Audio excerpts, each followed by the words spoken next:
Bonjour à toutes et à tous et bienvenue sur corsematin.com pour cet essai moteur du mois de septembre. Nous sommes aujourd'hui au col de Scalais là, pour tester ce véhicule, c'est la Toyota Yaris Cross. Vous le savez, les SUV représentent aujourd'hui une part très importante des véhicules neufs vendus et le constructeur se lance, ou plutôt se relance sur ce secteur parce qu'on a en tête le Toyota Urban Cruiser qui a vu un succès plutôt mitigé. Et donc Toyota retente sa chance sur le secteur de SUV avec ce nouveau véhicule. La voiture est basée sur la même plateforme que la Toyota Yaris. On a néanmoins quelques différences au niveau des dimensions puisqu'elle gagne en longueur, elle fait 4,18 m, en largeur elle fait 1,77 m et enfin elle fait 1,60 m de haut. En ce qui concerne le design, pour la calandre, on n'a pas vraiment de changement par rapport à la Toyota Yaris. On est sur quelque chose de sobre et d'assez efficace, néanmoins qu'un petit peu de caractère avec voilà, cette grille qui apporte un petit peu de relief à cette calandre. On a néanmoins l'esprit SUV qui est présent avec ce passage de roue qui accentue un petit peu ce côté crossover. On a une garde au sol de 16 cm et un empattement de 2,56 m. Le véhicule est disponible en 2 roues et en 4 roues motrices. L'édition que nous utilisons aujourd'hui, c'est l'édition première qui est disponible dans ce coloris or qui est vraiment d'un bel effet. On a là sur le côté ces lignes qui apportent un petit peu de personnalité au véhicule. On arrive à l'arrière avec ces feux arrière très fins caractéristiques de chez Toyota. Le logo bien visible évidemment à l'arrière. On a le coffre qui s'ouvre automatiquement lorsqu'on appuie sur le bouton.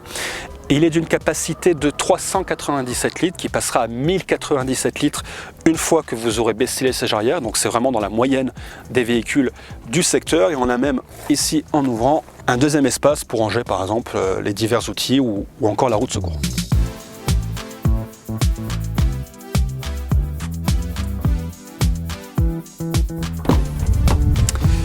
Et on arrive à l'arrière du véhicule.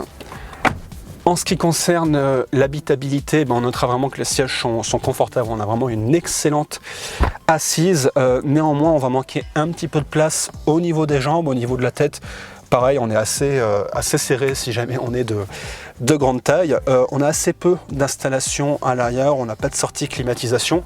On a néanmoins, voilà, on peut descendre le milieu de la banquette pour avoir ici 2 porte-gobelets. Donc on se retrouve à l'avant de cette Toyota Yaris Cross. Ce qu'on note une fois qu'on est derrière le volant, c'est déjà une bonne assise comme à l'arrière. Et surtout une très bonne visibilité à l'avant comme à l'arrière, ce qui fait que le véhicule sera plus facile à manier lorsqu'on sera en ville. Au niveau de la planche de bord, on n'a pas vraiment de changement par rapport à la Toyota Yaris classique. Planche de bord assez simple, assez épurée avec ces inserts de couleur or qui font penser à la teinte du véhicule. Face à moi, une instrumentation en partie à aiguille pour par exemple afficher la réserve d'essence ou encore la température du moteur et un petit écran tout simplement pour la vitesse. L'écran central qui fait 9 pouces sur cette édition, sur la série de base il est de 8 pouces.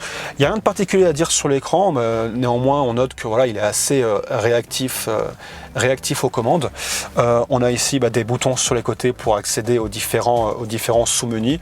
Là aussi on est sur quelque chose d'assez rapide et d'assez simple à manier. On apprécie aussi le fait qu'il soit bien intégré. On a plusieurs équipements sur le véhicule évidemment.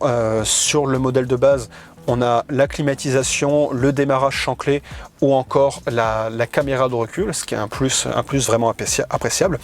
Et sur cette édition première, on a beaucoup plus d'options que sur la version de base.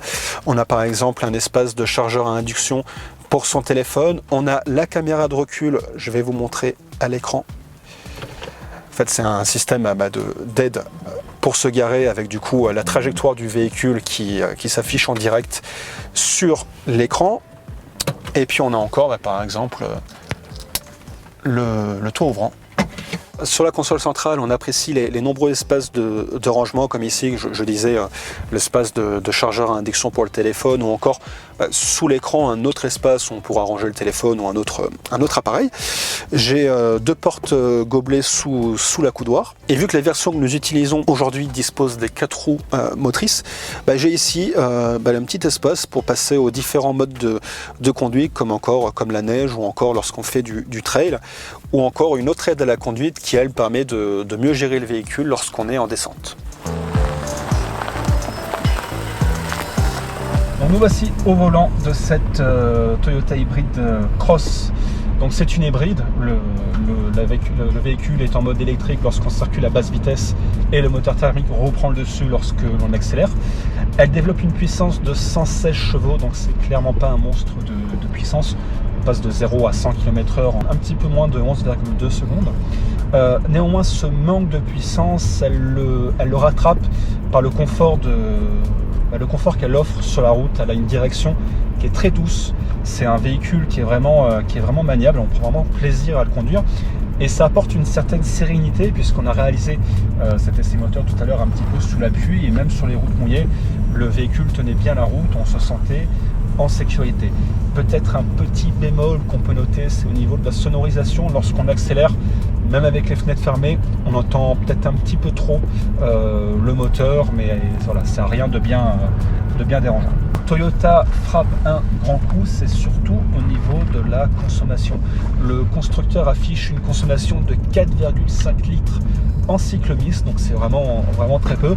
Nous, ce n'est pas quelque chose qu'on a pu vérifier parce qu'on a surtout conduit le véhicule sur une route de montagne, mais pour vous donner une idée, sur cette route de montagne, sans trop appuyer sur le champignon, en ménageant un petit peu la voiture, on était sur une consommation moyenne de 5,5 litres, donc c'est vraiment très léger par rapport aux autres véhicules du secteur.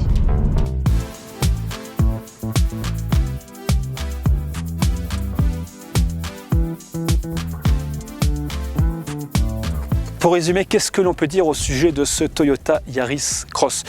On a particulièrement apprécié son design, tout en sobriété, qui reprend une valeur sûre qui est le Toyota Yaris, tout en y apportant une petite touche pour le différencier. L'équipement également à l'intérieur, même sur les séries de base. Et puis surtout au niveau de la conduite, ce confort de conduite pour le conducteur et ce confort lors du voyage pour les passagers, et surtout son faible taux de consommation qui vraiment le met particulièrement en avant par rapport à ses concurrents. Pour les tarifs, la version de base affiche un prix de 25 500 €, tandis que la version que nous avons utilisée aujourd'hui, qui est la version première, elle est proposée au tarif de 34 500 €. Une édition première qui est, je le rappelle, toute option, avec par exemple l'affichage tête haute, le toit panoramique ou encore l'assistance pour se garer. Et c'est la fin de cet essai moteur, merci à vous de l'avoir regardé. Vous pouvez retrouver la version complète dans le supplément moteur de Corse Matin. Quant à nous, nous aurons plaisir de vous retrouver très prochainement pour un nouveau numéro.